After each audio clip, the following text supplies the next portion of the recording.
The game of billiards has been around in one form or another for nearly 500 years. During the 19th century, the game's rules and equipment evolved to basically what they are today.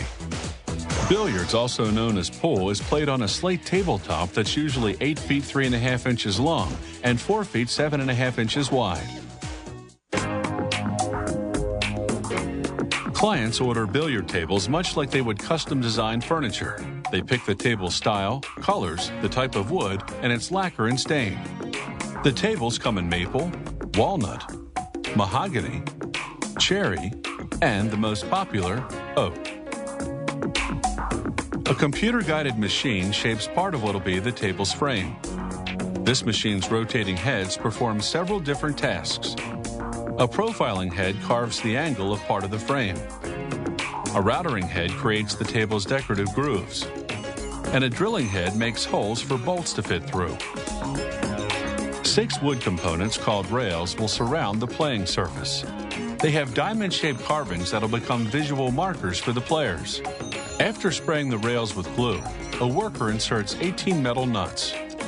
They'll be used later to secure the rails to the playing surface.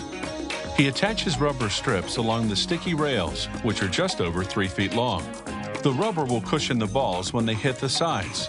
The rails then pass through a press twice to ensure the rubber adheres.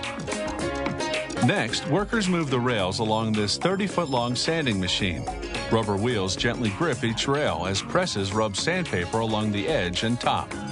They skip the bottom because it'll be covered. They pass the rails through this sander several times to smooth them down. To make sure everything fits, a worker pre-assembles the 4 sides and the middle section of the frame's base. He uses 20 metal bolts and 20 nuts to join them. And he inserts 8 wooden dowels in order to align the table parts correctly. He stamps numbers on the frame sections so they can be reassembled later by pairing the same numbered parts together. Next, a worker hot glues 18 1-inch long mother-of-pearl components called sights.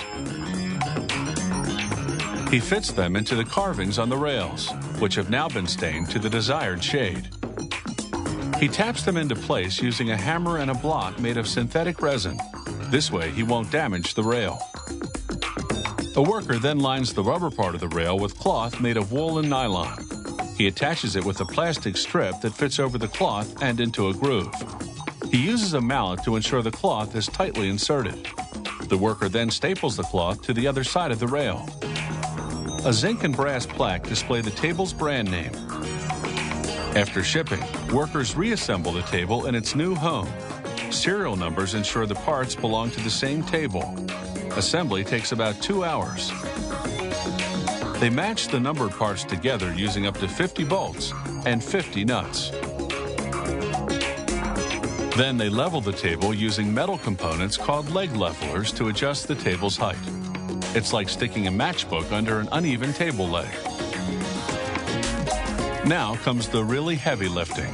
Workers fit the 3 sections of the table's top, which are made of slate and weigh up to 300 pounds each. Slate won't degrade and it won't budge if you hit it. The workers use 12 screws to attach the slate sections to the frame. They level the sections using wedge-shaped plastic shims between the slate and the frame. Next, a worker melts wax over the cracks between the sections. He uses a scraper to smooth out the playing surface. The remaining holes will later be covered by rails. After the wax dries, they cover the table surface with cloth, which comes in a variety of colors. They cut the cloth in the corners, so there won't be any creases in the lining of the pocket holes. They staple the cloth to wood strips under the slate. A worker pierces the cloth over holes in the slate, so he can later attach the rails. The 6 pockets are 6 inches deep and consist of a metal frame covered with a leather lattice. Workers install 18 threaded metal rods underneath the rails. Then they flip the rail assembly and insert the rods through pre-made holes in the tabletop. They use nuts to secure the rods in place.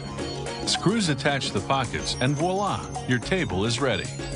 For prices ranging between $1,500 and $15,000, you have quite a stylish game.